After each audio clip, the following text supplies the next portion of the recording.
Welcome back to Man Down Sports. As you can see from the thumbnail, Magic Johnson had some interesting things to say about Kobe Bryant as it pertains to the GOAT debate, man. He was on, I want to get this right. It was called the Nightcast Media podcast or YouTube channel. So I want to give them credit. He was doing an interview with that guy, and I don't know how long ago this was. The video I seen was posted like last week or something like that, but I think he might have mentioned it again when he had some speech in LA a couple of days ago. I think he was right on time to have that conversation, man, because it is Mamba Day. It is, yesterday was 8/24/24. So, um, man, let's talk about Kobe, right? So, before we even get started, make sure you hit the thumbs up on your way in here. If you're not subscribed, make sure you hit the subscribe button, hit the share button as well, so we can get some more people in here. Help us get these subs up. Because the more the channel grow, the more content I can come bring, and then we can come bring as well. We got the full panel on Friday, so um, yeah, help us out with that. Like button, share button, subscribe button, and definitely leave your comments as well. This won't be a live call-in show, so when you see this, it won't be uh, getting opened up for phone calls. This is a pre-recording, so. But let's go ahead and get started. Well, Magic Johnson. I mean, anytime you hear one of the greats speaking, whether it's Bird, the rare occasion you hear Michael Jordan say something, Magic, Kareem, Dr. J, Bill Russell, Hakeem, Patrick Ewing, even Isaiah, with his little hating self, even when he speak, when you can tell it's not geared toward trying to hate on someone, but when he sits down and logically says something, man, it makes sense, and it holds weight when they say stuff, man. So and the thing I like about Magic is, even though he's a Laker through and through, and even though LeBron is playing for the Lakers right now, and even though he want that relationship between him and LeBron to be solid, man, he does not lie for nobody. Like, he's in a place where, like, look, man, I'm a businessman, I'm a billionaire, I own part of the Dodgers, I own part of the Redskins or the Commanders. I got so many other business ventures, Starbucks, whatever the case may be. He got so much going on. He had a health scare with the diagnosis he got back in the 90s. He just ain't at the point of his life where he go lie for nobody. He don't care who you is. He gonna look at you and tell the truth, or tell you exactly what his opinion is, what he think. He don't sugarcoat nothing. I mean, the way when he did that interview, well, first and foremost, he took the job as the president of the Lakers and then quit in the middle of the season. Just walked away, didn't call LeBron, nothing. He called Jenny Buss and said, look, I'm just gonna step down. And when asked about it, he just come out and tell you exactly why it is he did it. He don't really sugarcoat it. He said they wouldn't. I mean, why am I wasting my time here with a title that I can't even operate in the description of that title? I can't even fire people. And it was like, who did you want to fire? I wanted to fire Luke Walton. I didn't think Luke Walton was the right coach for the job. I don't think he could handle it. I wanted to fire Luke Walton. He basically said that he's not pulling no punches, right? So when he says things out of his mouth, I think he really mean it. I say all that to say that he really mean it when he say things out of his mouth. So let's listen to what he said during this interview about Kobe Bryant. Also, if Kobe Bryant were still alive today, would the GOAT conversation be more of a three-man race instead of the current two-man conversation between Michael Jordan and LeBron James? Yeah, because we know Kobe, belongs in that conversation even today. Kareem, Kobe, and they all wore the purple and gold, and so I think about what Kobe meant to the game of basketball worldwide, and so to me, offensively, he's the second best dude in terms of at that 2-3 guard, two guard position, three small forward behind Michael Jordan. When you think about scoring wise, nobody could stop Kobe, just like nobody could stop Michael Jordan. And so, And when the game was on the line, if I gotta have one guy with that rock I'm gonna choose between them two dudes, right? Michael Jordan or Kobe, because I know both of them gonna hit the shot or get fouled and hit them free throws to win the game. And we saw Kobe do that so many times. And then last but not least, Nick, who goes out on their last game and scores 60 points? I'm saying, I mean, let's drop the mic. I was there, and I was still sitting there saying, "Oh my God, oh my, what?" And in the second half, remember in the third quarter, fourth quarter, nobody sat down. They were just like, "Oh, oh, oh, oh." I mean, the guy just kept like doing it, and we will always remember this man winning 5 championships and playing every single game like it was his last game. Mm-hmm. And I remember when he was going to court up in Denver, he would fly back now he went to court all day, fly back, land in LAX, come straight to the arena and score 45, 50 points. He did that 3 times. I mean, like there's never going to be another Kobe. I tell people how special, and he loved playing for the Lakers. He loved this city. And then what he did for women's basketball, he was a ambassador for the game in terms of for women. He also worked out with every player who wanted to work out with him. Tatum, all of them. Just ask that whole age group. Just ask them who helped them. Even LeBron and D Wade said during that Olympics thing, they learned a lot from Kobe. So give Kobe a lot of credit for changing the game of basketball and helping the game of basketball grow worldwide. So he said a whole bunch in that whole bit. A couple of things I wanted to point out. Well, first of all, he just talked about how much of a scoring machine Kobe was, but he also said that if it came down to the last shot, and a lot of people already know this, a lot of people agree with this. If it came down to that last shot, I don't care what you're showing me. If I need a bucket, it's gonna be Mike. It's gonna be Kobe. It's gonna be one of them dudes, right? They got the guts. They want the moment. They're not afraid of the moment. They're ready for the moment. They can hit the shot, and if they don't, they can live with it, right? Forget making the quote unquote right play, right? Because the right play, I don't know. I guess if you could program a computer on what play should be made in whatever scenario, and I don't know if you could plug in some type of algorithm and or go into chat GP, what is it called, GTP, go into that or some AI program and put a scenario in there, it probably could tell you what the right play is. But there's no human element or no human factor to it, because the right play in a person like Michael's eyes or Jordan or Kobe's eyes is going to be really predicated on the human factor, right? How I explain that, right? Kobe was quoted saying, somebody asked him, why do you shoot so much? Why do you hog the ball, or why, and all this stuff, right? And he said that I get to see these guys that's on the floor with me come to practice late and leave as soon as practice is over. Don't put in no extra time afterward or anything like that.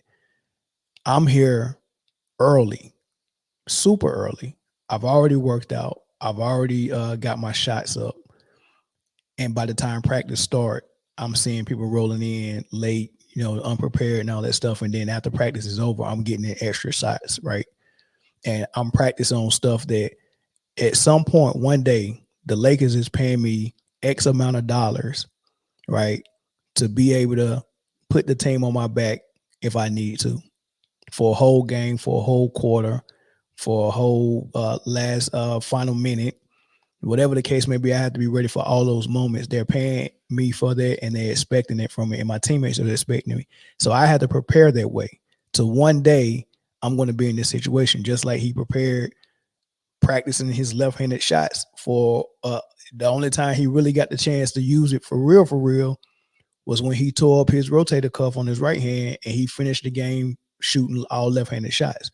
That's something he had been preparing and practicing for, not knowing if he'll ever get a moment to have to use his left hand exclusively, but he was already ready for the moment, right? So it's certain type of guys that are practicing for that moment. And what Kobe said is, I could be driving to the elbow to get to my spot for a rise up, pull up, and you might send a double team. And I might see a guy in the corner, but if the guy's in the corner, I've never seen him practicing pressure shots from that spot. I've never seen him in practice early. He's not ready for them. I get to see this guy's work ethic. If he's not ready, I'm not swinging the ball to him. I like my chances shooting over a hand or two hands. I like my chances shooting over shooting a contested elbow jump shot that I've practiced thousands and thousands and thousands and thousands of times. I've practiced that elbow jump shot pull up with a hand in my face, with two hands in my face, with a hand in my face with the double coming. I've practiced that. I trust and I will live with the results of me hitting or missing that versus me giving up that opportunity, knowing that my bank account is and my organization is paying me to be ready for those opportunities. I'd rather live with the results, whether I make a miss, versus swinging it to someone who's not paid to hit that shot, who's not ready to hit that shot, who's not mentally prepared to hit that shot, who's not preparing to hit that shot in practice, who ain't built like that. Why would I pass him the ball in that situation? First quarter, second quarter, third quarter, yes. Final buzzer shot, no. And I get that, and I understand that. And those are the type of people that Mike was and the type of person that Kobe was, right? So, yeah, Magic was right to say, yeah, those are two guys I want for that shot. Nobody else, right? But then he also said, as far as swing, or not swing, but as far as wing players, as far as the 2 guard and the 3 guard position, he said, after Michael Jordan, it's Kobe Bryant, hands down. So wing players, the 2 and the 3 includes Mike, Kobe, Wade, LeBron, Durant.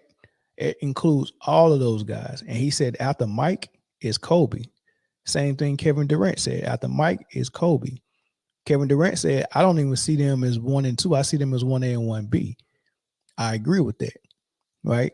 Same thing Quentin Richardson says. After Mike is Kobe. Same thing Wade says. After Mike is Kobe. Carmelo, after Mike is Kobe. It's a lot of people that understand that. I think LeBron understands that as well. He's not going to be able to admit it because he's LeBron. You know, he wants to be in that conversation as well. Nobody will ever come out and just take themselves out of the conversation. I don't expect LeBron to do that, and I don't expect nobody in LeBron's camp to do that, right? But people just got to start kind of paying attention and listening to things like, you know, people like Magic Johnson is saying. They're telling you the truth. They're telling you what they really think.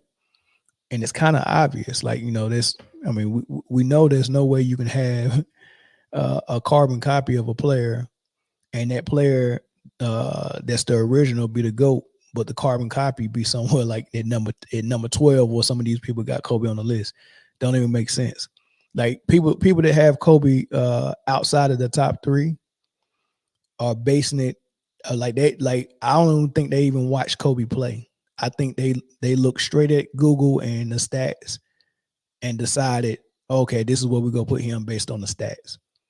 And the only knock they got on Kobe, they got 2 knocks on Kobe. Now, mind you, this has nothing to do with what they see on the floor. This is the knock they got on Kobe. He played with Shaq, and he shot the ball at 44% for his career. And they like to use that word inefficient. Oh, he's so inefficient. And I asked them, what does efficiency mean in basketball? They never respond. Now, these are people in the comment section. Hey, tell me something about this efficiency. Tell me what efficiency means in basketball, and then tell me why it's important when deciding on which player is best or greater. Tell me what efficiency is, and tell me why it's important. And no, I'll challenge y'all in the comment section. Tell me what efficiency is in basketball. Tell me why it's important to bring up efficiency when you're comparing players. I would love to know. And if your answer is efficiency is field goal percentage, come on, man. Efficiency is field goal percentage. That's what efficiency is. Field goal percentage. You know, I mean, like the definition of efficiency says, getting any job done with the least amount of work. Right. So that's what efficiency is. And in a way, getting 20 points with 10 shots is a part. Yeah, that can be considered efficiency. Right. Getting 20 points with just 10 shots is efficiency. Right. And you could be more efficient if all your shots was threes. Right. So you can get 20 points with because with 2-point shots, of course, you're gonna need to make 10 to get 20, right?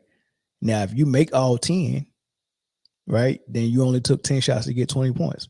But if you're hitting threes, you only need to make 5 to get 15. So to get 20, what is it? I'm sorry, 5. You hit 7 threes, you got 21 points, right? So you hit 7 threes, 21, or I'll break it down to 6 threes. You hit 6 threes, you got 18 points, right? So that's close to 20. So 6 threes for 20 points. That's even more efficient than the 10 points. But what if I was shooting a 3-pointer at if, let's say I hit half of them. Let's say I shot 12 threes, hit 6, got 18. I'm shooting 50% from 3, right? But the person who went 10 from 10 from the 2 got 20 points. So which one was more efficient? Does it even matter? Like we've fallen in love with like field goal percentage and calling it efficient. Like we've fallen in love with that, right? But no one's ever thought about what the score was if the team was winning, right? Like, because everything you do in sports is validated by you winning, right? So if you was very efficient, but your team got blew out by 10 points, I don't care how efficient you was. I just care about the win. And if you were shooting a low field goal percentage, like sometimes Kobe did, or sometimes Jordan did as well. A lot of people do it, right? What if your team still wins? What does that tell you? If you shot 44% for the game, you still ended up with 24 points, 25 points, and your team won. Why? Right? What else did you do? What else could you do on the basketball court to make up for a poor shooting night? Well, for example, Kobe Bryant, when he had a poor shooting night in the finals against Boston, he had about 15, 16, 17 rebounds that game. I shot poorly, but I had about 15 rebounds from the guard position. We needed that. And then I played great defense. You get what I'm saying? Basketball is more than just about a field goal percentage. It's more than just what you think efficiency is. And efficiency to me is not field goal percentage, right? That's a part of it. Field goal percentage can be looked at as an efficient shooting night, but playing basketball efficiently goes way beyond your field goal percentage, right? Playing basketball efficiently helps your team actually operate better. If my number one scorer doesn't have the ball most of the game or most of the shot clock, like if I come down in the triangle offense, before Kobe touched the ball, it's probably touched 3 players already, at least, and the ball has reverse sides of the court, which is a good possession to me. Every possession, I would like to see some off-ball movement. I would like to see the ball move, and I like to see the ball reverse sides, because that shifts the defense when it reverse sides. when you just come down court and you right here in the middle, and then you call for the screen, and then you do screen and roll, the ball just stays in one person's hand until he decides, I want an assist, right? My best player got the ball. He comes up, he calls for a screen. They set the screener rolls or pops. My best player is getting downhill and he's looking for a shot. But if the double come, he makes the pass and you have to shoot it so he can get the assist. Right? If the defense rotates too good off that pass, guess what you got to do? They got it, couldn't get the shot because the defense rotated. He got to bring the ball right back out and give it back to the best player and run it again. High screen and roll.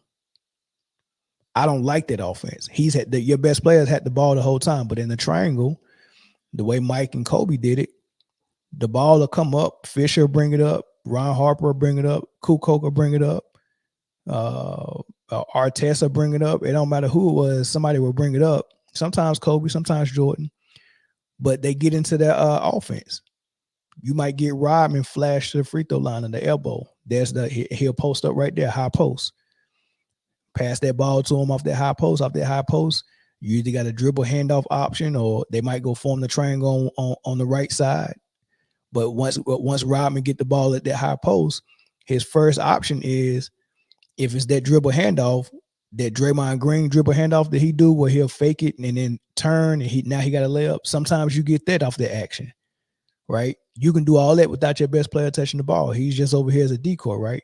Or depending on how the defense is playing it, you might have a backdoor option from the guy that's on the weak side, right? From the opposite side of the triangle. You might get that. But if those two options are not there, guess what? Boom, now I'm going to the wing, and then the triangle is formed over there. I might have Shaq in the post. I might have Kobe in the post or something like that. Or I might see Kobe flash to the free throw line for a catch and shoot jump shot. It's all types of things. So by the time Kobe gets the ball, he's the one who's getting it and has to shoot it with 2 dribbles or less. So he has the ball for less seconds, which is more efficient to me because I got a high percentage shot with my best player, and he only had the ball for 2 to 3 seconds, and he only took 2 to 3 dribbles. That's efficient because the definition of efficiency is getting the job done with the least amount of wasted effort. Wasted effort. You got to put effort into it to get any job done. But wasted effort, as a matter of fact, let me pull up the definition because I could be wrong. Efficiency. I could be wrong on the wasted effort part. Maybe it don't say wasted effort.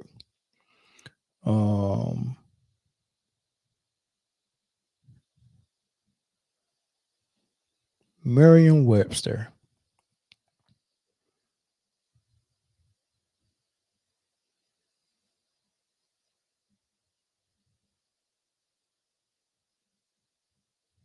Sheesh. That's a tough definition. It says the ratio of the useful energy. I guess useful energy is the opposite of wasted energy, right? So the ratio of useful energy delivered by a dynamic system to the energy supplied to it. That didn't do it for you, Miriam. Why is that your definition, Miriam? Really? Oh man. Oh man. Oh, is this Collins Dictionary?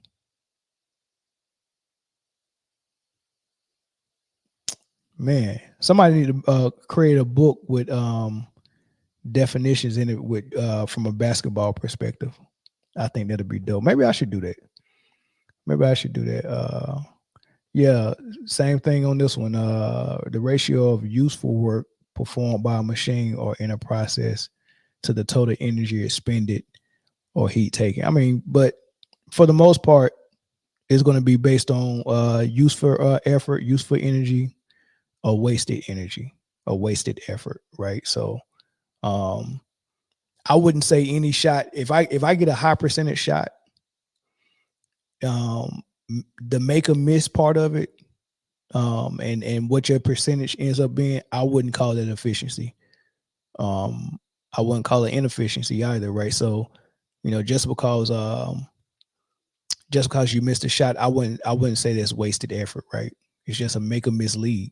So that's not wasted effort, but I do think wasted effort is one, it's in terms of basketball, one player dribbling the ball 15 times and using 15 seconds of the shot clock. I think that's wasted effort, because in 15 seconds, the ball could have touched 3 or 4 different players' hands with ball movement and player movement. All that stuff could have happened.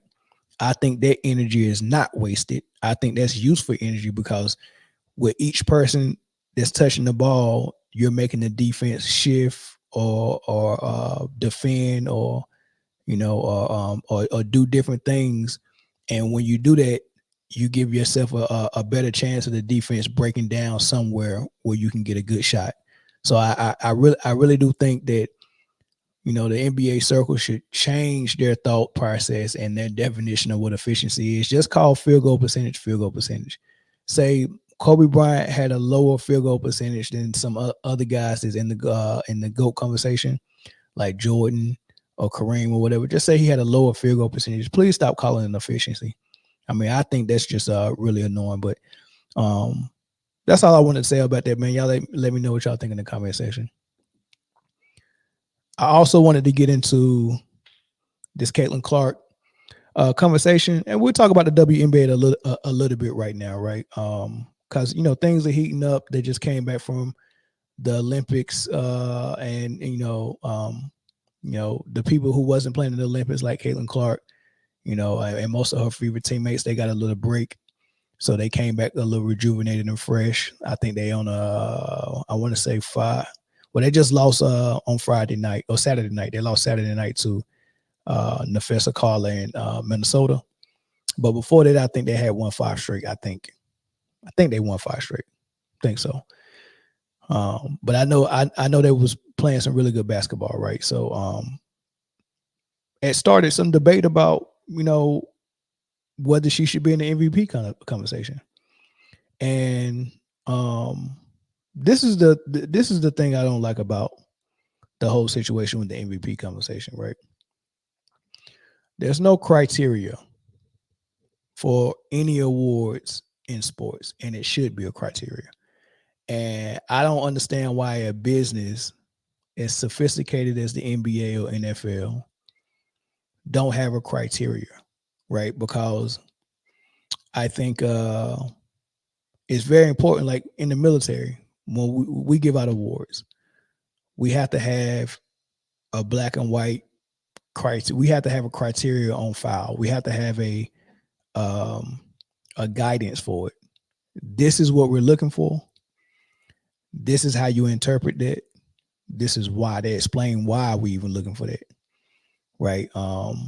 That way your personal bias can't feed into it too much. Now, personal bias is always going to seep in a little bit. You can't 100% get rid of personal bias, but you can try your best to get rid of personal bias and make people think twice about using their personal bias, right? So for example, you might be going up for a soldier of the quarter or a sailor of the quarter board or sailor of the year board, right? Everything is written down on what you're looking for, right? We're looking for leadership.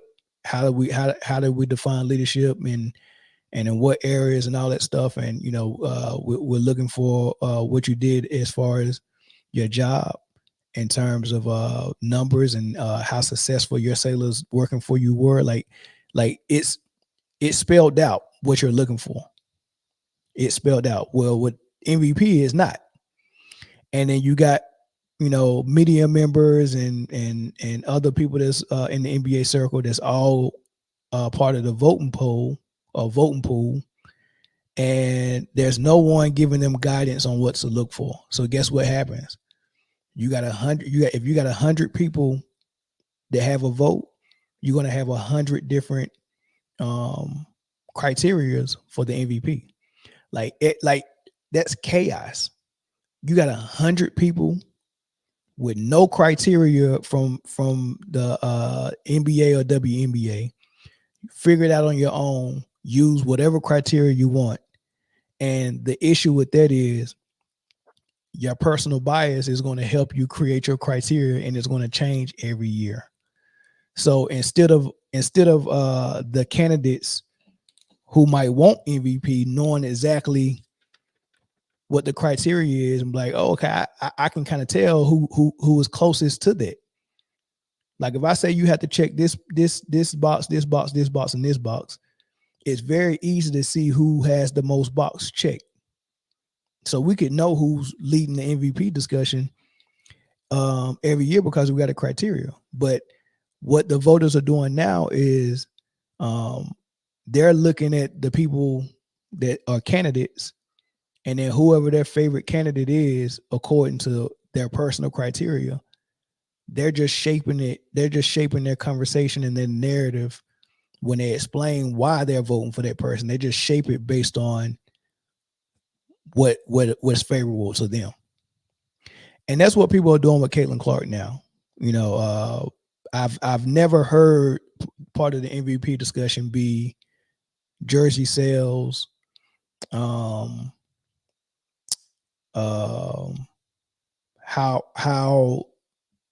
I don't know how this team has changed from last year with her on it. Like, how's that part of the criteria? Like, you can't, the criteria that they're using for Caitlin Clark, you can't even use next year. It's got to be a different criteria, because based on the way they're shaping it, the argument for her MVP candidacy, the way they're shaping it, they can't use it for her again next year because those circumstances won't exist. It won't be a team that she's a rookie on that she turned around.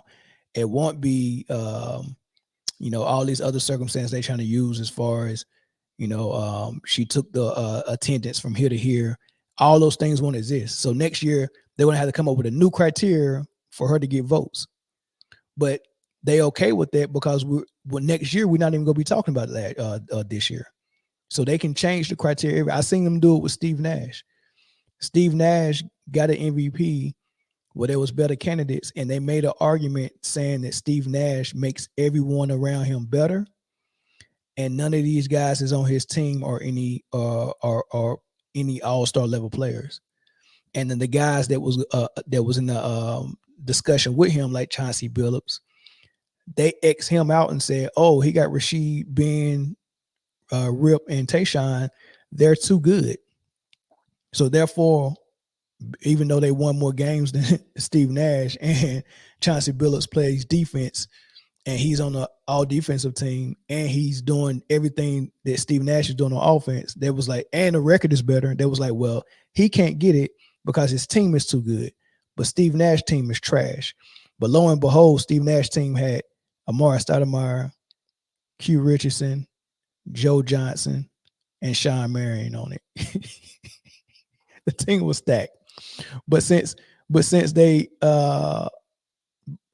started out in Phoenix, we didn't know if Steve Nash was the reason why they was good or not, because that's what they told. They said the only reason why they look like that is because of Nash. But they're not really that good. It's Nash. It's Nash assist that's making them that good, right? And they just shunned Billups off. The crazy thing is, the next year they used a totally different reason why Steve Nash should be getting it. It was just crazy. So anyway, let's listen to how Rashad McCants and Gil's Arena was talking about it. Have to happen for Caitlin Clark to pass Asia Wilson in the MVP race? Asia would probably have to not play any more games this year. Oh shit! Here we go. She's playing out of her mind right now. I'm waiting on this. What you talking about? She's playing out her mind. No punches against the WNBA players. Who's playing basketball out there? Rashad, Asia Wilson plays on a super team. And she plays on a super team. No, see, he already started. He's saying Asia, mind you, she's already won 2 MVPs. But now this year, all of a sudden, she can't get it because her team is too good. It's the same argument they get made against Chauncey Billups. Your team is too good. So now they're making the criteria to where, well, you really have to have a horrible team in order to compete with Caitlin Clark, who's like, it's crazy to say, okay, you work so hard to get your team to be good because y'all got chemistry and, yeah, of course you got players that can play on your squad, but you're leading them and you having a phenomenal year. But the double-edged sword, what is it, that if we're too good and there's another player that's having a good to great year on a team that's not that good, they're going to make the argument that, oh, well, the only reason why your team is winning and the only reason why your numbers look like that is because your team is so good. But this person's numbers look good. They don't look as good as yours, but they look good. But the fact that she ain't got a super team like you, we got to give her the MVP. That's the argument he's making. Said it here last year that New York and Vegas are super teams. No, we didn't say No, Vegas. they're not We a did. super team. Yes, we Those- did. They're not Those a girls got super drafted team. there. They're drafted there. Listen, No, those said- Aces are not a there. super team. we said No, we didn't. yes, we No, did. we We sat didn't. here on the couch Maybe you said. and said that these are the two super teams because they were the two best teams. This was before. Yeah, but This was before Clark and all of them. This was last No, year. that was the narrative that they were pushing, and That they were Vegas super team. actively pushed back that they were not a super team because they built their team through the draft How many times was Asia Wilson MVP? twice. She won twice. Twice. Is it back to back? No, she didn't win last All year. right. So being on a good team, the way she is, they won back-to-back championships? Yeah. Back-to-back championships. Here comes this girl that's doing something different than what she's doing. Mhm. She don't have none of the pieces that she has. That makes it easier for her to do her job. Asia can do her job with no pressure. And Caitlin has. She can have what do you she can have an mean? off night. Nasty work. And they Caitlin still has win. pieces. What are you talking about? They If definitely Caitlin got had pieces. pieces, it wouldn't be 7, it'd be number 3.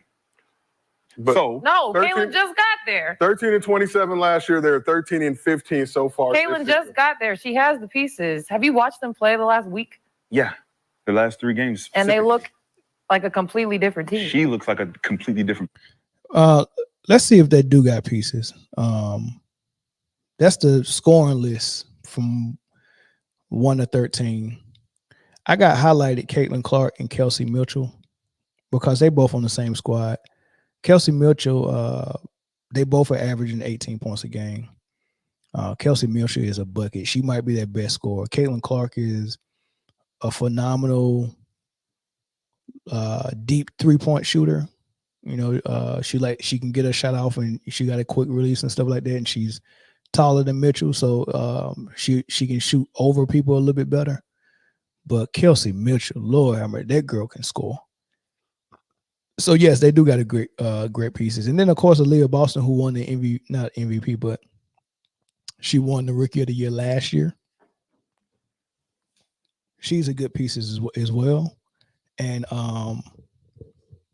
she's averaging about 14 points, almost 15 points a game. So they got, and she's number 21 in scoring. So they have 3 people in the top 25 in scoring on their squad. Player. They look like a completely different Because team. she did the work during the All-Star break. They. Caitlin said, I don't want to do none of that. I'm going to the lab. I need to fix what's going on here. And now we see the difference. She's like, nah, I'm going to chase that MVP because ain't nobody fixing with me. Well, there's also, I would say there's the playoffs.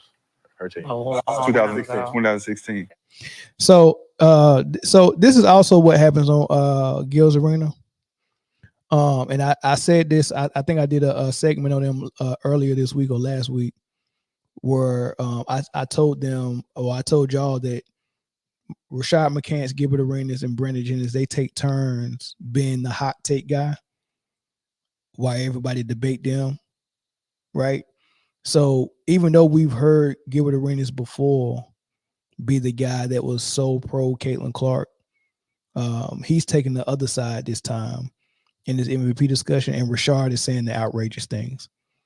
And you can tell like he's putting on, like he don't really believe this, right? But Brandon Jennings, and of course Lexi, she's not even playing around. Like, she seriously don't believe Caitlin Clark is what everybody is saying. So she's the one that's not really aware of this. Like, this is her true feelings with what she's saying.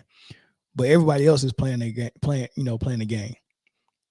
There are two other players that she would also have to leapfrog to Ooh. get. They have her too. I don't know why though. I would say That's just Brianna. Osmaker I would right say now. Brianna Stewart and Nafisa Collier are 2 and 3 right now. Okay, so I agree with that.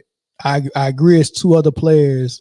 Like, the witchcraft that they did with this whole conversation is, first and foremost, when you see an MVP ladder or a rookie ladder or whatever type of ladder for whatever award, they usually go 5 deep, right? They give you the top 5 candidates, and they get votes, right?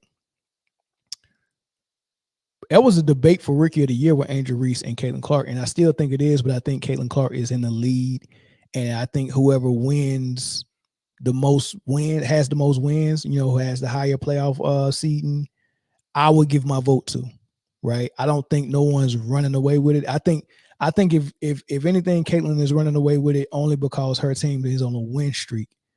But I'm not more impressed by her 18-5-5 than I am impressed by Angel Reese's 14-12, but with lockdown defense, right? So you got one player with lockdown defense, a leader on her defense, and giving you 14-12, and then you got one player who's not locked down on defense, who is sometimes a cone on defense, who averages 7 turnovers a game, or 6 turnovers a game now.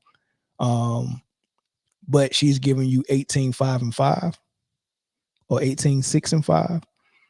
They're both great. Both of them has gotten some records this year, some rookie records, some NBA records. So they both got historic, milestones as part of their resume. One got 13 wins, the other one got 11 wins. One is number 7 in the league. One is number 8 in the league, right? So it's still neck and neck to me. But the fact the win streak is on the side of the fever, I'm gonna give it to Caitlin Clark. And Caitlin Clark has been in the league for me most of the season. I think 1 week I moved Angel Reese up, right? So and I just show you where I got it. Everything's still the same. Only thing that changed is my number 5 spot. Cardoso moved in my number 5 spot, but it's still 1 and 2, and then there's a gap that kind of got closed by Rakia Jackson a little bit, but that gap is still between 1 and 2, and whoever the third place is a gap. But Caitlin and Angel are still at the top of my rookie board, right? Now, as far as the MVP, I've already told you my criteria, and this is the difference between me and the NBA. I have a criteria, that way I cannot be biased. Either you meet my criteria, you're the closest one to meeting my criteria, or you don't meet my criteria, or you're far from meeting my criteria. You get what I'm saying? So, and there's only 3 things. I want to see offensive value. I want to see defensive value. And you can show me offensive value in a lot of different ways. First and foremost is going to be through your points that you score. Show me that offensive value. Now, a person like Caitlin Clark is a point guard. So her offensive value is always going to be points and assists. But a big man like Angel Reese or Asia Wilson are not going to be able to show me points and assists. They're going to mostly show me just points for their offensive value. Now, am I going to give one a greater advantage just because they record the assist stat because of their position? Probably not. If you're showing me great offensive value and it's leading to team success, and you can show me team success by, like, put it this way, if I'm the leading scorer in the league, where is my team at as far as points per game in the league? If I'm scoring 30 a game, but my team is like 15th in scoring and team scoring, I don't respect your scoring. It's not that validated. And then the second thing I look at is most important is it leading to wins? And then how many wins is it leading to? Right. So you have to show me your offensive value. You have to show me how it affects your team positively. And then you have to show me that it affects winning. Right. Connect those 3 dots with your offensive value, and then do the same thing with defensive value. Show me your defensive value. How is it leading to your team's success? And then how is it leading to wins? Right. And then when you show me, and all of that goes toward team success. Right. So I would never go down to the bottom of the standings looking for my MVP candidate. Right. I'm looking for team success. Okay, which teams are successful? Well, 1, 2, and 3 stick out right now. New York Liberty, Connecticut Sun, Minnesota Lynx.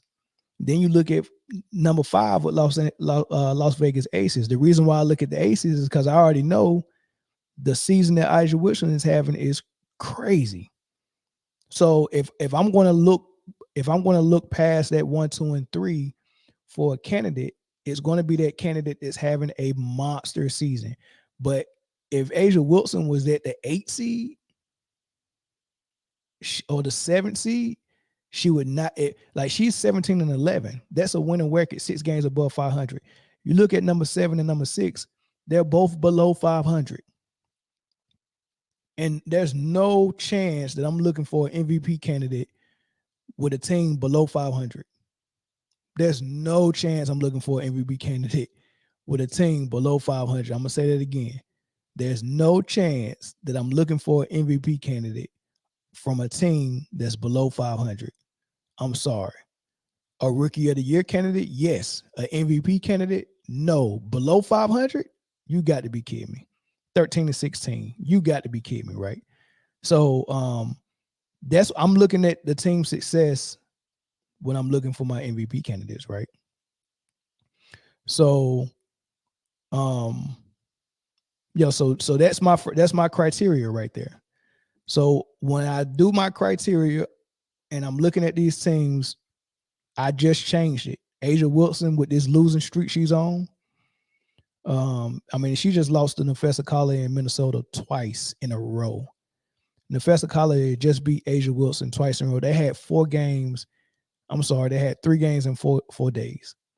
They played A'ja Wilson, got a day of rest. Then they played A'ja Wilson again. And then the very next day they played Caitlin Clark's team, and they won all 3 of those games. One of them was a back-to-back. Come on, like Indiana Fever, their last game, they had 7 days off after their last game. No, I'm sorry, 6 days off. Oh, I say 5 because they played Sunday and then they played again Saturday. So I say was that 5 days off? 5 days off. Fresh legs. They came out with a team on the back end of a back-to-back, 3rd game in 4 days, and got smoked. And Nafessa Collier had 31 points, scoring in the clutch in the 4th quarter. This other person that y'all want to be in the MVP candidate, Caitlin Clark, 6 turnovers, almost 7 turnovers. Probably only 3 or 4 points in the 4th quarter in clutch time.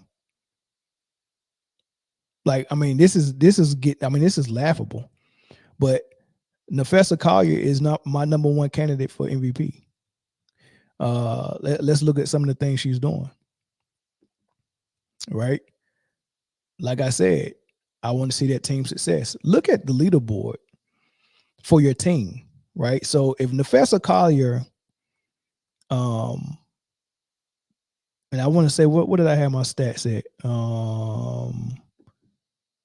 There's your record. Minnesota, 22 wins, 8 losses, right? 3rd place.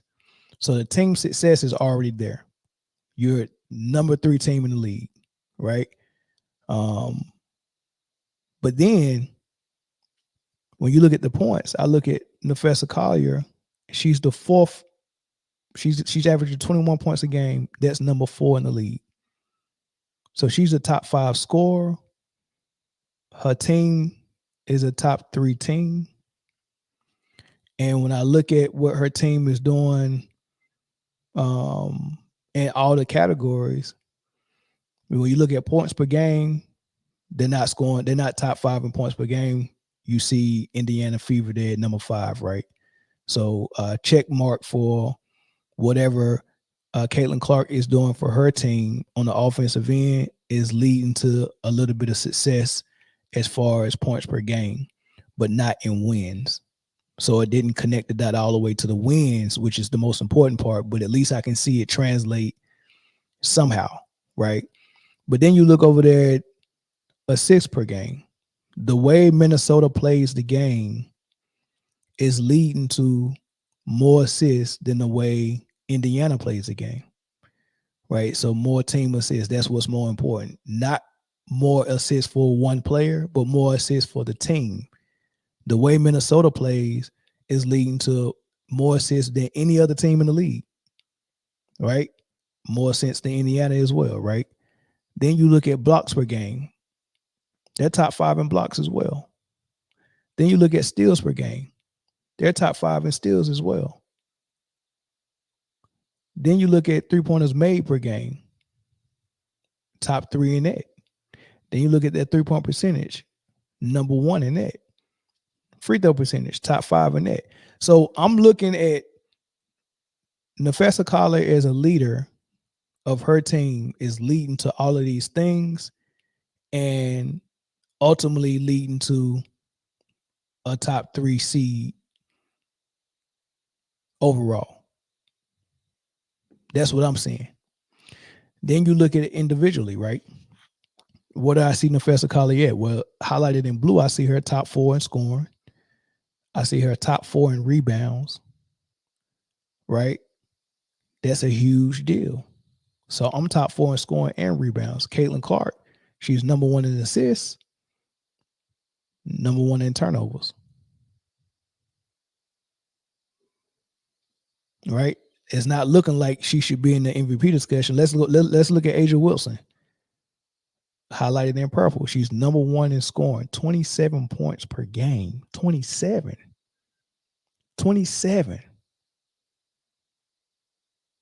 And then she's number 2 in rebounds. And then she's number 1 in blocks. 2.8 blocks.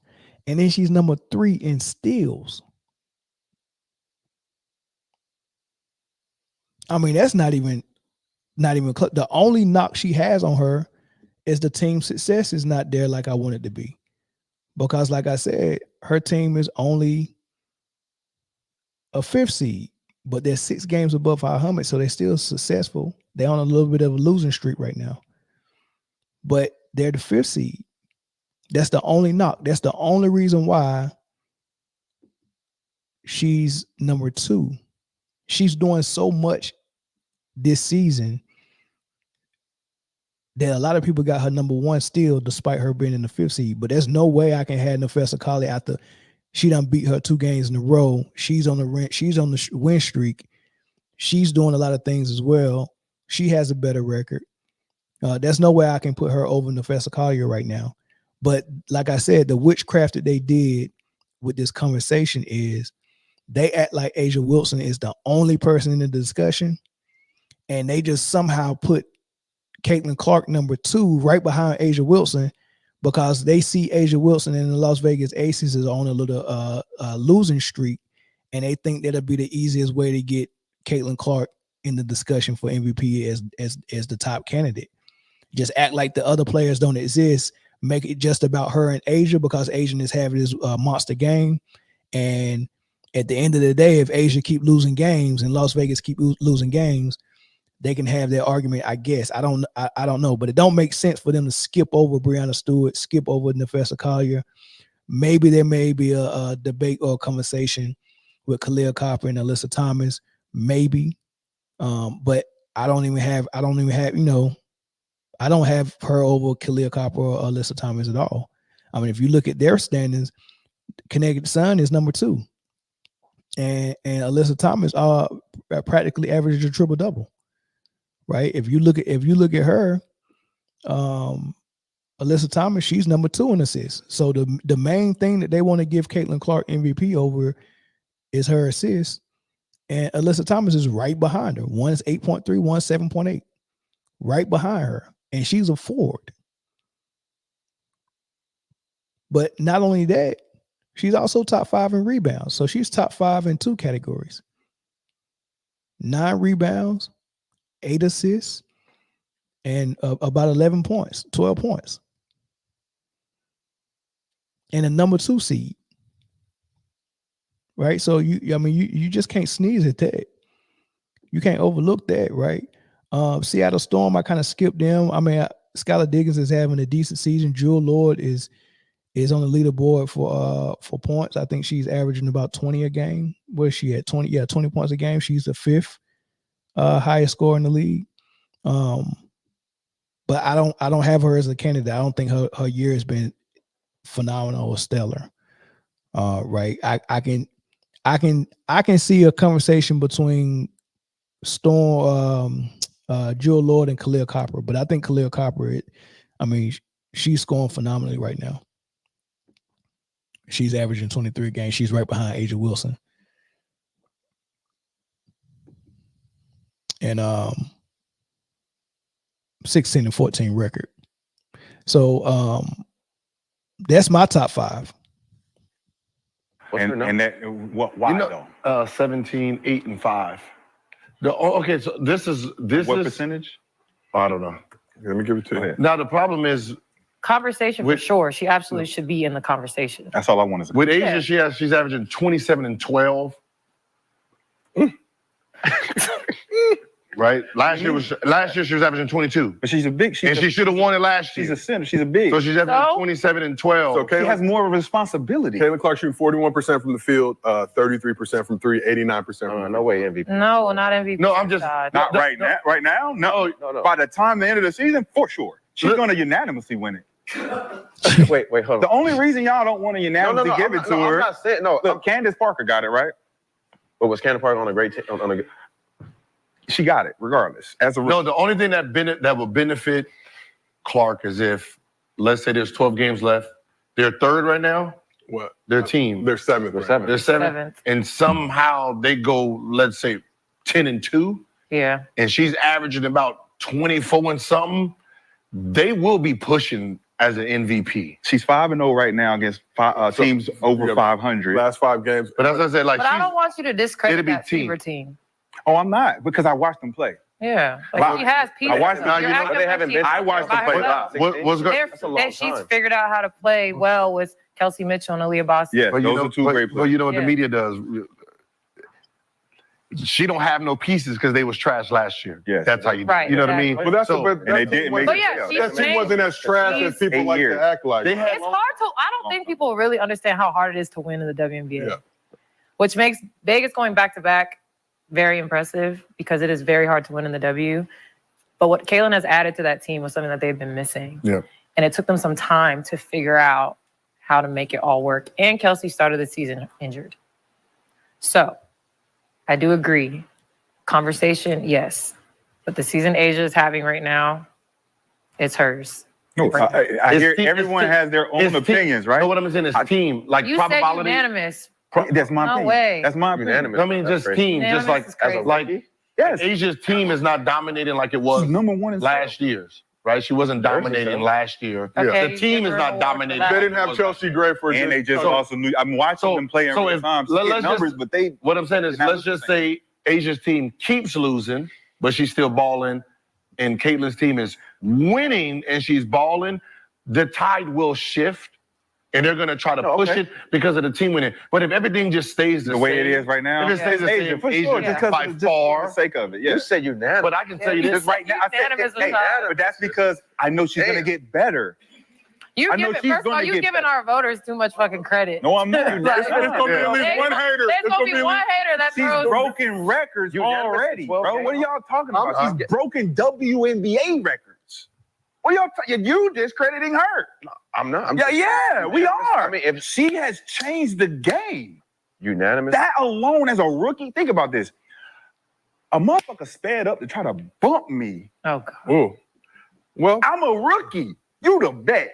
You know how fucking powerful I gotta be for you to have that type of animosity in your heart? well, Rashad, since you brought it up, let's talk about it. No, notice all the things that Rashad McCants named for reasons why she should be on the MVP discussion. is not part of a criteria that can be repeated year after year. You can't use that criteria. You can't say somebody bumped me. That means I got impact. You can't say I changed the game. You can't say number one in jersey sales and all these things, because what are you gonna do next year? Is she gonna change the game again next year? So that's not gonna be part of the criteria next year, right? So whoever has the number one jersey sale next year, is that going to be part of the criteria? Has it ever been part of the criteria before? Like, all of these are things that don't have anything to really do pertaining to basketball for real. And it's not something that I could write down as a criteria and tell someone to follow it and vote based on it. It's not something that I can use year after year, right? So none of that matter. We're not talking about the offensive value and the defensive value. We're not talking about the team success, because they can't talk about it. Because if they talk about team success, you got to say her team is below 500. You have to say that. You have to say that her team is 3 games under 500, right? You start talking about offensive value, you're going to have to get into her plus minus, and you're going to realize, why is her plus minus so low? Oh, because she has just as many turnovers as she has assists. If I'm the point guard, my number one job is to take care of the ball. That's the number one job, right? And time again, she sees a tight window pass or a risky pass or all types of flashy passes.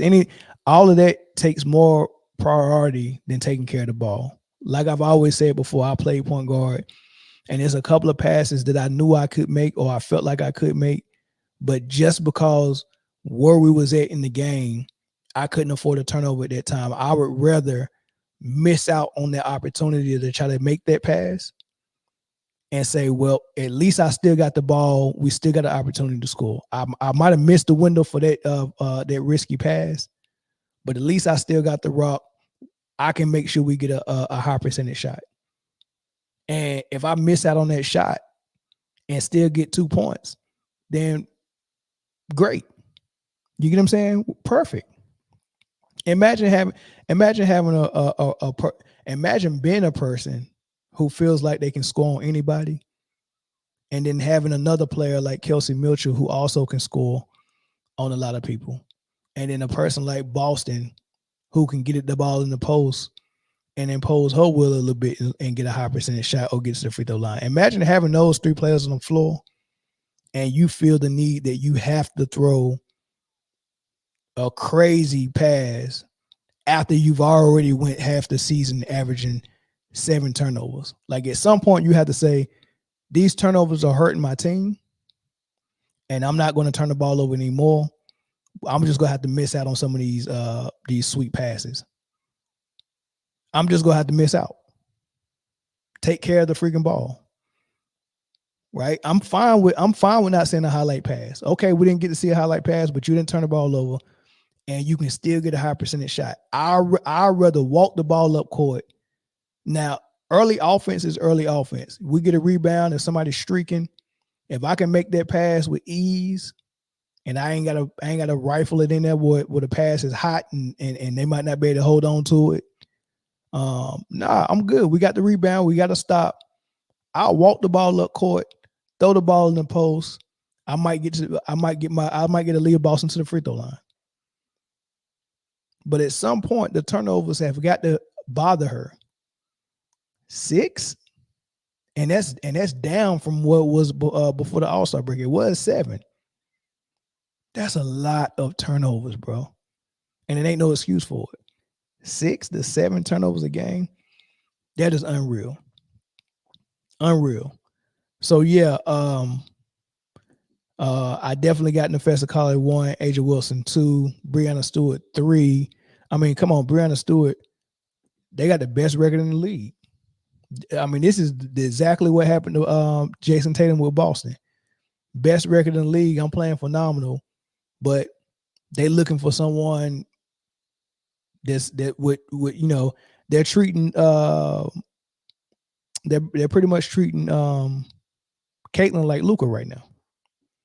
Luka's team was in the 8th seed for a little while. They weren't playing phenomenal. Kyrie Irving was the Kelsey Mitchell. Derek Lively was the Aaliyah Boston, right? That's the dynamic they had. But Luka was getting close to a triple-double. He was getting 30, 8, and 8. And that was like, man, forget being in the 8th seed. 38 and 8 is harder than having the number 1 record in the league. Plus, Boston's too good anyway, so they ain't really Jason Tatum. It's the team, right? If your team's good, you know what? Forget your record. You know, we gotta go deep sea diving for a team in the 8th seed with a losing record, 3 games below 500, and try to get that person MVP. That's what they did with Luka. Right. So they're saying, hey man, we value the triple-double more than we value winning in this league. So let's put this person in the MVP discussion. And they're not even talking about Stewart. She won it last year. Now what she do to get wins is not good enough for the voters, according to the media. Nasty work. Very, very nasty work. But that's all I had to say about it, man. I mean, as far as the rookie of the year, like I said, I still got Clark number 1. But there's a chance that Angel Reese can take over. Like who knows if the Fever go on a losing streak and the Sky go on a win streak, and the rookies are doing exactly what they've been doing, then my vote will change to Reese. And then the last thing I wanted to get into, my All-European first team. Right, this is my All-European first team. Right, with my 2 honorable mentions down below, Luka Doncic and Jokic. And the reason why they down below as honorable mentions is because they played in the era that was the weakest, the era where the commissioner admitted that he changed the game so they can score more points and have a more exciting game. He took defense out of the game on purpose. Like, he's admitted this. I can't take your number serious. I can't take anything you do more serious than what they did in the league when they was actually playing against a real opposition and real defense, right? So my All-European team, point guard Tony Parker, Ginobili at the off guard. My center is Arvydas Sabonis, Dirk, self-explanatory at power forward, and Drazen Petrovic at the small forward position. My All-European first team. That is it. Honorable mention, Jokic and Luka. But yep, that's all I wanted to say with that topic. We can move on. Let me get this out the way.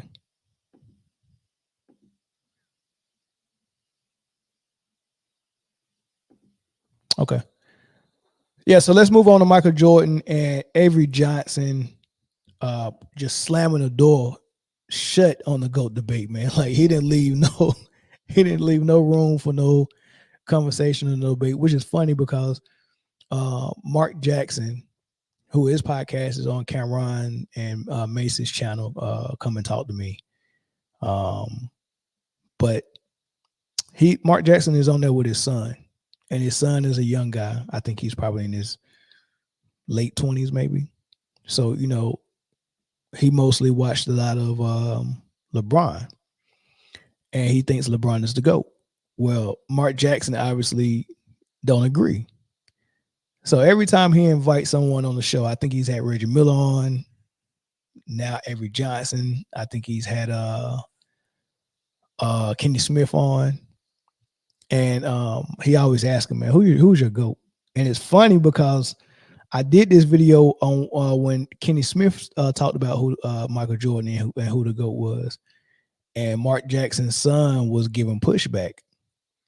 And I think he's at the point now where I don't know how much I can push back. Like, these older guys are spitting games that I can't really debate against. But the way Avery Johnson said it, it was just like, it ain't no room to debate it. Right. So listen to how Avery Johnson said it when he was asked about it. Let me ask you this question. Who is your GOAT basketball player? You've seen a lot. You've played against a lot and you witnessed a lot. Who is the greatest basketball player of all time? Yeah, so, we can really peel back all of the numbers. You can even go with the eye test, but everybody else is a distant second behind Michael. Just a distant. And there's no disrespect on it. So please do not send me any. Okay? It's my opinion, right?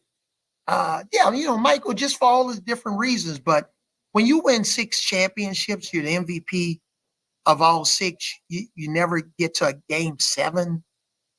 And all of the defensive player of the year, the first team all defense, first team all NBA, MVPs, regular season MVPs. I think there was another stat that, he didn't have as many as the revolving door of free agents that he played. And he did it with one team. And he had to go through Detroit Pistons and the Boston Celtics and the Lakers, Phoenix Suns, and Clyde with that Portland team that could have easily won championships, and Karl Malone and Stockton with Utah. The rules were different. There was a lot more restricted freedom of movement and physicality. So yeah, it's Michael, and I just the clutch shots and just two-way player. Yeah, yeah, it's just Michael. Two-way. What they did with the Dream Team. Yeah. Okay, and we get it. It's just Michael. I'm fine with that. You get my drift? Let me ask you. the dead silence after he finished. That was just like, because he didn't leave no room for a comeback. Like Mark Jackson's son didn't even say that. He was just looking like, sheesh. Like that sums it up. It's kind of like when I used to tell my friend, Michael Jordan is better on offense and better on defense. That's the whole game.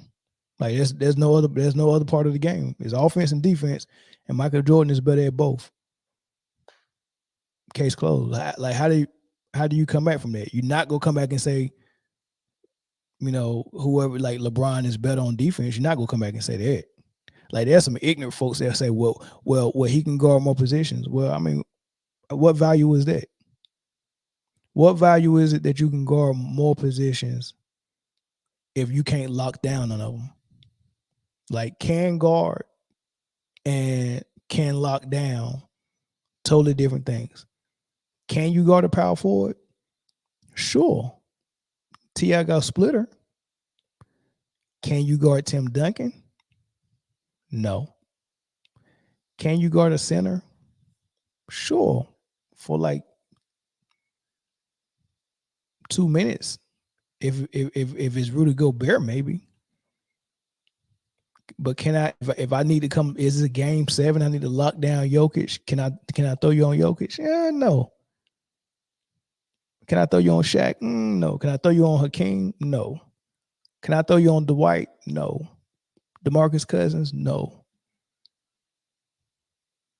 All right. Can I tell you to go and shut down Steph for 4 quarters? No, I can switch on the screen and maybe guard him for like a possession or 2. But me chasing him around for 4 quarters? Nah. No, I can't. So you can guard 2s and 3s very well, just like Jordan can guard 2s and 3s. And he can guard some 1s as well, but the really good ones used to cook them. I mean, I've seen Mahmoud Abdul-Rauf like put it on him. Now, it won't happen often, right? Especially when he got a little older. He's trying to guard Iverson putting that crossover on him, but he got the win. You know what I mean? Even with that crossover, he contested the shot really well. But you don't want to throw Jordan on 1s that often, right? You can be honest about that. 1s gave him problems. Rod Strickland gave him problems. Like, that's just too quick, man, for a 6'6" dude, especially when he got up in age. Man, you don't want to do that man like that often, man. You got to rely on him for 30 points. You don't want Rod Strickland cooking him for 4 quarters, right? So, but I mean, it's not even valuable for me to be like, yeah, I can guard 4 positions or 5 positions. Dude, you can only guard 1 position at once, and which one can you lock down? I don't want you to be able to, can guard something. I want you to lock something down, right? So, yeah, people will be ignorant with that, and then they say, well, he's better on offense because he assists the ball. Well, for a career, LeBron averaged 7 assists, Jordan averaged 6. I mean, what are we talking about? What are we talking about, man? You know what I mean? But what I'm talking about as far as being better on offense is Michael Jordan didn't need the ball. He could do it without the ball. And you know what that does? If my best scorer can get 30 without dominating the ball, guess what that opens up for my co-star? My co-star can facilitate. So now I'm working on all cylinders because I'm still gonna get 30 for my best scorer. But if I got a point guard that facilitates, he get to facilitate. He gets to be a problem for the defense. Because if my point guard is an assist guy, he gets to run the offense, operate the offense, concentrate on not turning the ball over, and get all 4 guys involved, all 5 guys involved, because sometimes the point guard can call his own number. But he runs the offense. He's the coach on the floor. He's not thinking about getting 30. My best player is thinking about getting 30, but my point guard is thinking about how can I get that best player 30 points? How can I make sure he gets the ball in the spots where he liking it? And then how can I look and see they're paying a lot of attention to him? I need to go on this side, right? When is it time to go on the post? Oh, I see a mouse in the house. Hey, rotate, go. I'm directing traffic. Mouse in the house right here. Let me get this. Let me get this post up. Like, that's what point guards do. And your best scorer trying to be dual-hatted and think like that, it causes a lot of problems, right? Because if my best scorer is the one that's the point guard is doing that, guess what? He's not my point guard, so I got a point guard on the floor. And my point guard can't be a point guard because my best player is too busy being a point guard. So my point guard has to think like a scorer, but he's not going to get more shots than my best player.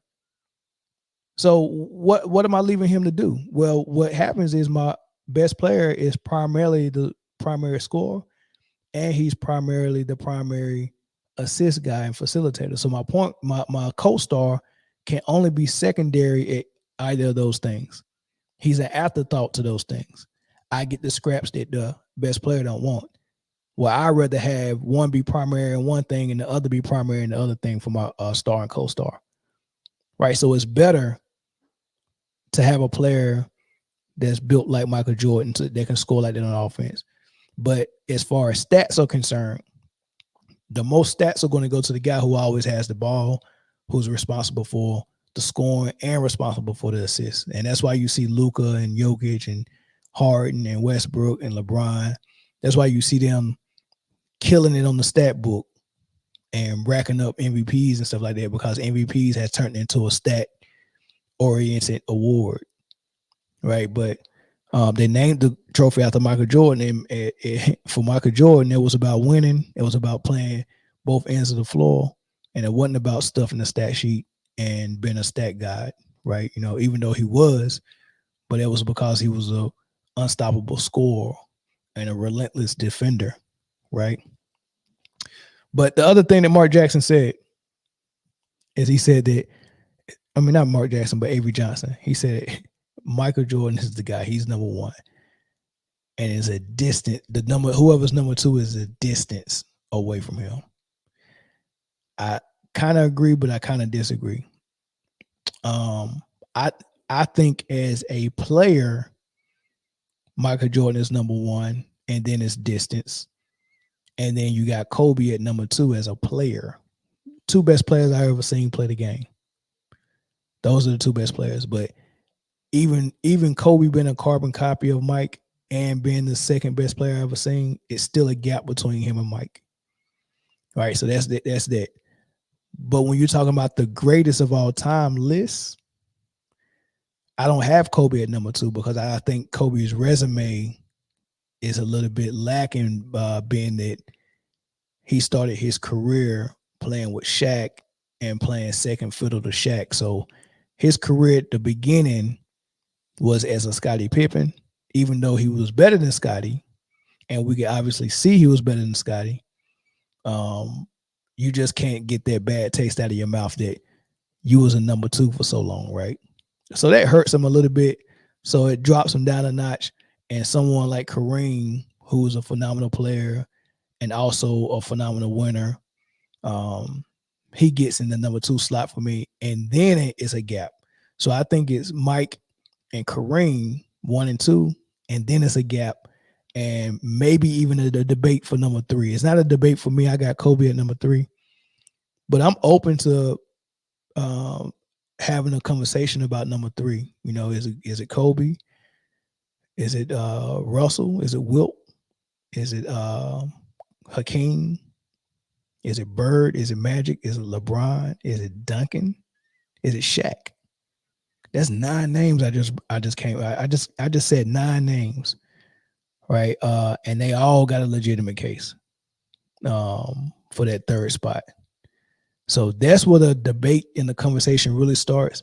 There's really no conversation for the GOAT. It's really not. Like, nobody's going to be able to do what MJ did and be that good.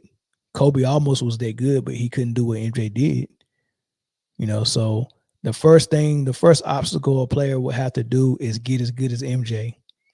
And then you got to climb the second obstacle, which is achieve what MJ achieved. And both of those things are very hard to do. Both of them. All right. But y'all let me know what y'all think in the comment section about that. And last but not least, so Fox Sports just announced their new lineup, right?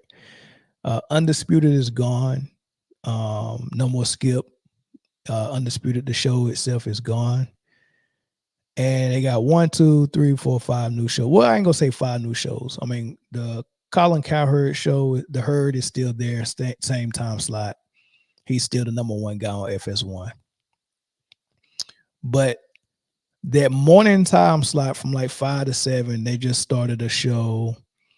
And the 3 guys is on that show, I could care less about. I don't know too many of them, but we'll see how it does, right? But that time slot that Undisputed used to have, that goes head to head with ESPN's number 1 show, First Take. That's going to be a new show called The Faculty, and that's going to have Emmanuel Acho, James Jones, LaShawn McCoy, and one other guy that I can't remember his name, but 4 guys, and they're all football players. So it looks like, and that's going to be very interesting because I want to see what they're going to do during basketball season. But first of all, they're horrific. James Jones is good. I don't know about this other guy, this 4th guy they just brought on. It's the same show that was on the Speak, but minus Joy Taylor. And it looked like Joy Taylor was replaced by that new guy. So 5 football players. They advertise it as not having any moderators, so I guess nobody's moderating this. There's just guy talk, The Faculty. Right. But man, I'm telling you, Emmanuel Acho and LaShawn McCoy are the worst, man. They worse than Jason McIntyre. Like, it's bad, right? It's so bad.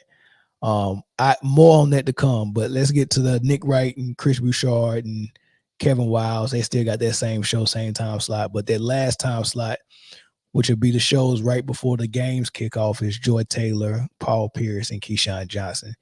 That might be watchable. Keyshawn is really bad on basketball, but even when he's talking football, like, he gives so many Kelly Bundy, blind, airhead. Oh man, like Keyshawn is, sheesh, man. But hopefully he get better. But Joy is good too. But Joy, man, I don't know, bro. It's gonna be interesting to see how these turn out. But I would at least give the speak I would at least watch the speak and see how it is. But that faculty with Emmanuel Acho and LaShawn McCoy, man, good luck with that, man. But Emmanuel Acho is a special dude, and not a lot of people like him, I don't think. Not a lot of people like him. And Dan Libertard and the host on his show had a conversation about it, man. This is what they said. There are many people at the sports media trough. Everyone is making content, and content is being consumed everywhere.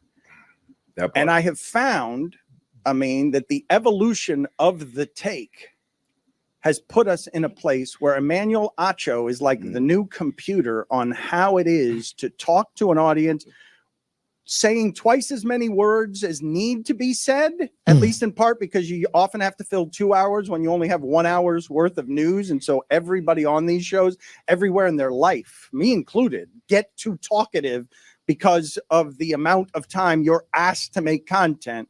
But Emmanuel Acho looks to me like the evolution of the take creature that I have not seen before, where it is very calculated for attention. And I know that Bayless, spawned that original. He's the OG of that stuff. But to see it evolved in a young athlete who's trying to get aggregated, like actively trying to get aggregated with things that he's saying, has a level of self-awareness in it that I think is surprising to me, to have it be that craven. The human algorithm, right? Like it's completely bred in this environment of have to have an opinion on everything, right? And that opinion has to be delivered with the gravitas. I know a lot, you don't know anything, and I'm going to explain it to you. Here's how, right? Like that's every kind of take that he delivers is of that nature. And I think you're saying that he's self-aware. I think he's self-aware that he's delivering a take. I think he thinks his takes are impeccable. Like, I think he really thinks he's delivering. I don't think he's like, watch me shovel this pablum and watch them fall for it. I don't think he's thinking that. I think he's thinking, oh, I got him with this one. They're not ready for this. And instead, I think many of us look at it as that's kind of real banal analysis that you're given. Yeah. So you have to go to Marcellus Wiley's YouTube channel.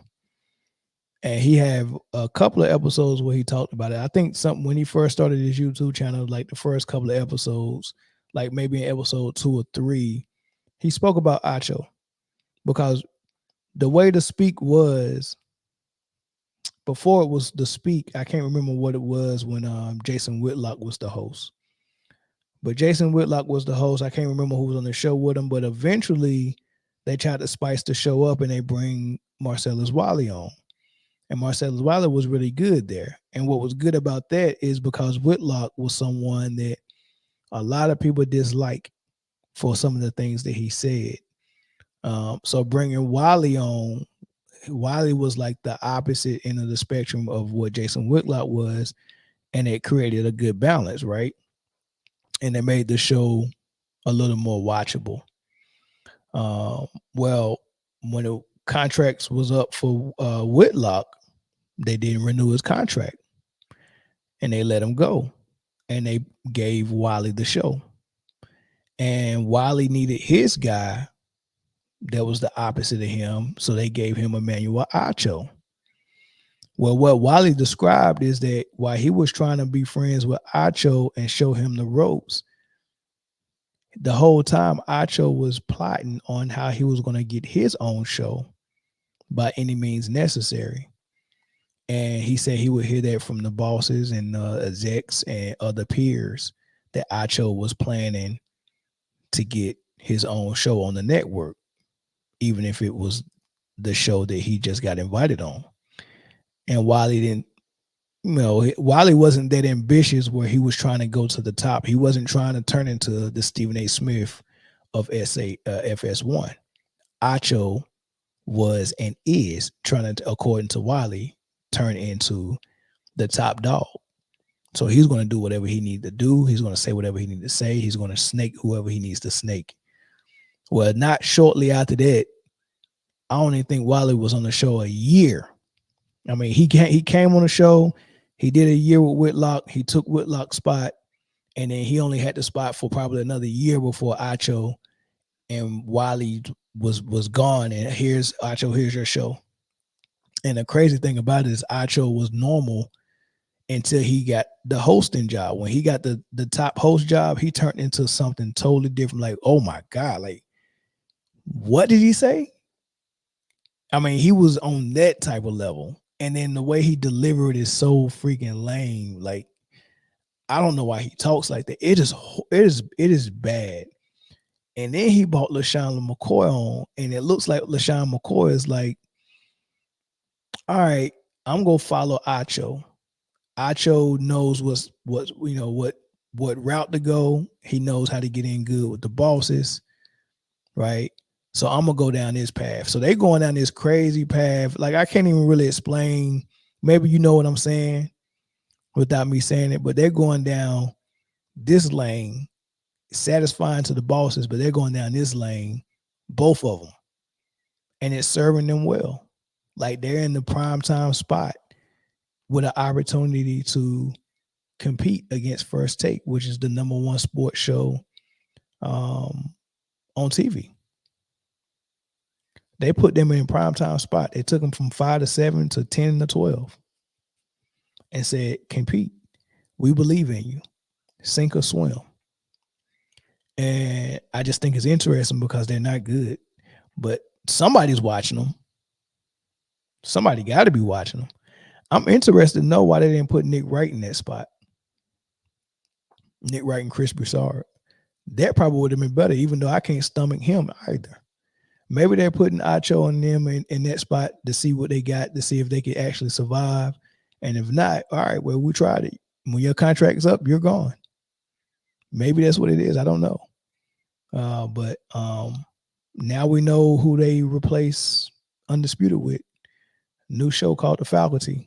Emmanuel Acho, LaShawn McCoy, Jason Jones, and some other fourth guy. Excuse me for getting his name, but we'll see how it turns out.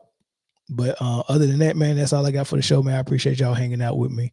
I'll catch y'all on the next episode.